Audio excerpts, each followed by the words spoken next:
So we have with us the most dynamic man who needs no introduction, Mr. Ricky Thapar, Joint Secretary from Poultry Federation of India.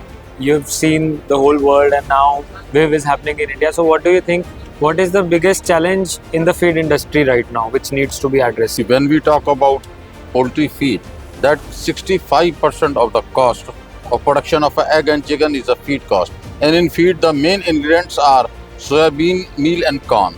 When we compare the international price of soybean meal and corn, the rate is very less. If we talk about Brazil, Argentina, their soybean meal and corn price is half the India price because they have got a GM crop. Yes. So now our corn is also going, lot of corn in the ethanol industry. So prices have gone high. Our association, several other associations have requested Animal Husbandry Department, Government of India to allow import of GM soybean meal and corn so that we can compete in the international market. Right now, India is second largest producer of egg and fifth largest producer of chicken. We are not doing any export of chicken. So we want, if we are competitive in the international market, we will be able to export the chicken also. Right now, we are doing export of only commercial eggs to Middle East and some countries. But we want to export chicken also. International market is a very price sensitive market.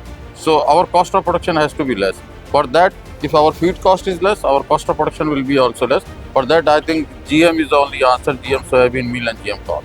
One message you want to give from our medium to viewers, to the feed millers and the people in the poultry industry? I appreciate the entire Poultry Federation of India team, which really worked very hard to bring WIV Select India to India with the international standard, and international companies from several countries, both visitors and exhibitors came. So we appreciate that because it's a teamwork. So WIV Worldwide and Poultry Federation of India team really did a great job.